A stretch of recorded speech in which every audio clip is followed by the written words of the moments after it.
put very serious tariffs on Mexico and Canada, because Canada, they come through Canada too, and the drugs that are coming through are at record numbers. Economic force, because Canada and the United States, that would really be something.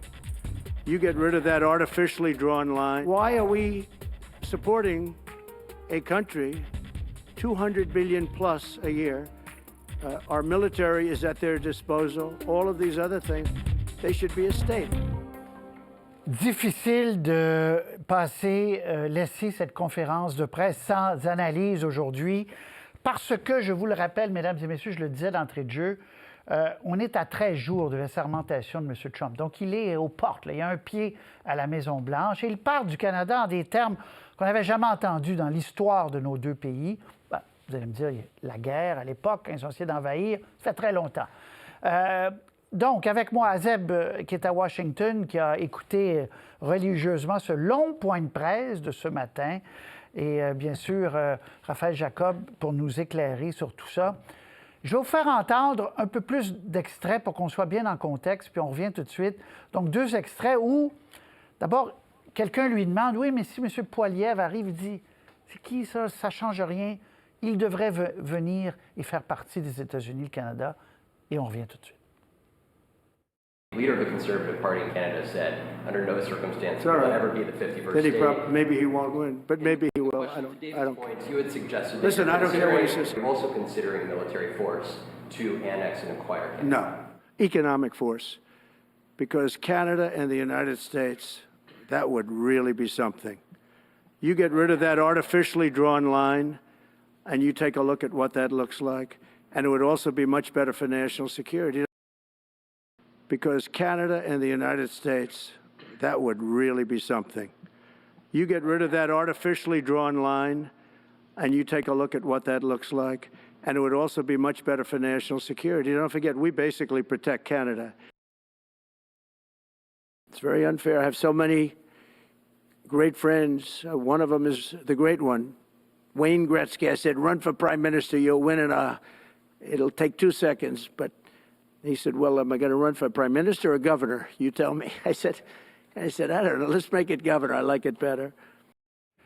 Bon, il était rendu à dire, j'ai parlé à Wayne Gretzky, il aimerait peut-être être premier ministre ou gouverneur ou de l'État du Canada, 51e État. Ma question, Azeb et Raphaël, pourquoi M. Trump déraille à ce point à propos du Canada? Azeb. Ben écoutez, c'est un retour fracassant, hein, il faut le dire. Mais là, vraiment, le fait qu'il parle de Justin Trudeau en disant que si le Canada n'était pas subventionné par les États-Unis, ce serait un pays qui se désintégrerait, qui ne pourrait même pas fonctionner. Donc on se demande un peu quelle mouche a bien pu piquer Donald Trump ce matin. C'est quand même sa première conférence de presse. Il a été certifié hier. Première conférence de presse de l'année. Et vraiment, il s'attaque au Canada. Il dit qu'il subventionne gros. En gros, ce dont il parle, c'est ce déficit commercial parce que les États-Unis achètent plus, importent plus du Canada que le contraire. J'en avais parlé d'ailleurs avec Raymond Chrétien, l'ancien ambassadeur du Canada aux États-Unis, qui disait que c'est ça un peu que Donald Trump n'aime pas, ce déficit commercial, mais aucunement le Canada n'est subventionné par les États-Unis. Et je vous dirais que vraiment, 10 ans, ça fait vraiment une grande différence, hein.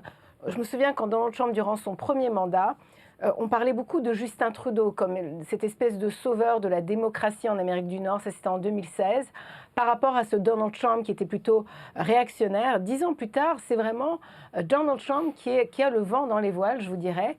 Et là, on voit que vraiment, il est déterminé. Il parle de ses visées expansionnistes, pas seulement pour le Canada, mais également pour le Groenland, le canal du Panama. Il veut parler en parlant du golfe du Mexique, il parle du golfe américain. Il veut rebaptiser le golfe du Mexique.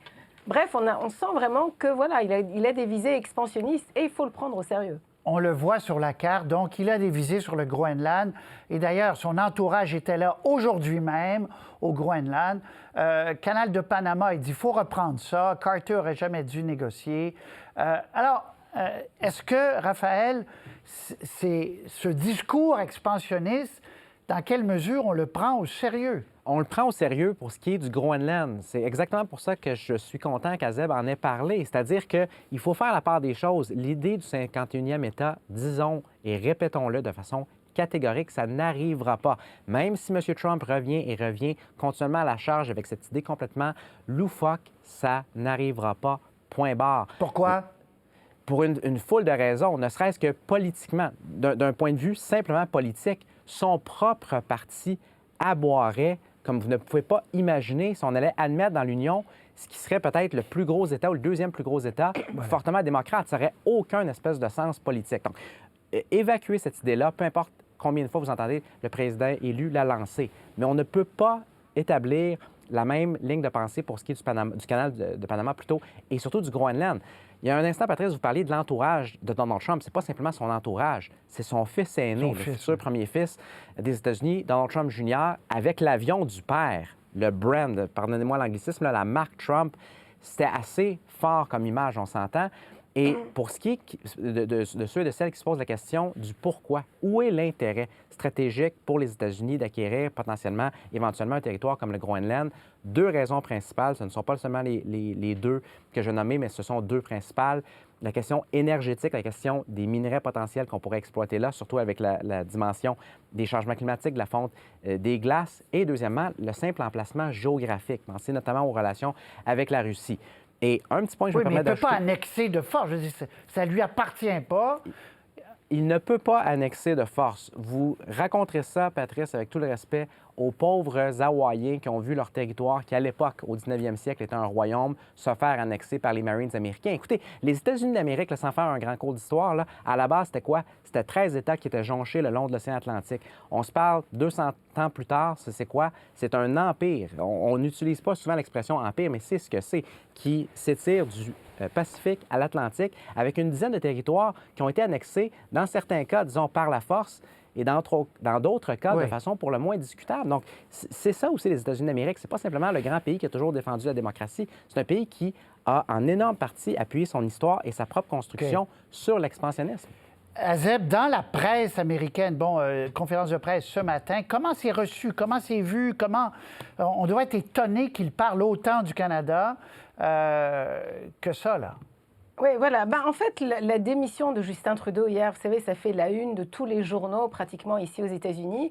Et c'est un peu, on a l'impression que c'est un changement de cap là, que Justin Trudeau, c'est un peu le début, en fait, le début de la fin du mouvement progressiste, de tout ce qu'incarnait Justin Trudeau. Pour Donald Trump, Justin Trudeau, c'est vraiment le politicien woke par excellence. Donc le fait qu'il démissionne, c'est le début de plusieurs démissions certainement, peut-être partout dans le monde. En tout cas, c'est ce qu'il l'espère. C'est sûr que pour beaucoup d'analystes ici, ils disent que Donald Trump, c'est aussi sa façon de négocier. Il veut arriver là en force pour pouvoir avoir ce grand pouvoir de négociation, que ce soit avec le Canada, que ce soit avec les autres pays, le Mexique, que ce soit avec l'Europe, l'Union européenne. Il a également parlé des pays membres de l'OTAN. Là, il demande vraiment qu'ils contribuent 5% de leur PIB au budget de la défense de l'OTAN. Il demande ça aux pays membres. Avant, c'était 2%, maintenant, c'est 5%. Donc, c'est la façon dont Donald Trump fonctionne. Est-ce qu'il va vraiment appliquer ce qu'il est en train de dire? Mais il va essayer d'obtenir ce qu'il peut. C'est un négociateur redoutable, on le sait, et là, il vient d'en faire un peu la preuve. Il voulait un peu donner le ton aujourd'hui de sa présidence, de sa seconde présidence. Et je voudrais rajouter aussi sur le Groenland, si je ne m'abuse, corrigez-moi, mais je pense qu'il y a une base militaire américaine au Groenland. Donc, on se demande, quand il dit que c'est une question de sécurité, que le Groenland, c'est la convoitise de la Chine, de la Russie, donc il faut absolument que les États-Unis y aillent, il y a déjà une base militaire là-bas. Donc, on essaye aussi de comprendre cette logique-là. Oui, il regarde la carte qu'on regarde, Raphaël, puis il se dit, il plisse les yeux, puis il dit, dans le fond, ce serait plus simple si ce qui est le Canada et le Groenland serait entièrement américain. Merci, bonsoir. Il pense à haute voix comme ça. Et ça, il le fait depuis 10 ans. Point barre. Très bien. 13 jours. Il reste 13 jours. Azeb, Raphaël, ça sera une grande journée, la sermentation. Merci beaucoup de nous avoir parlé. Mesdames et messieurs, avez-vous des questions relatives à tout ça? Écrivez-nous, on va vous répondre.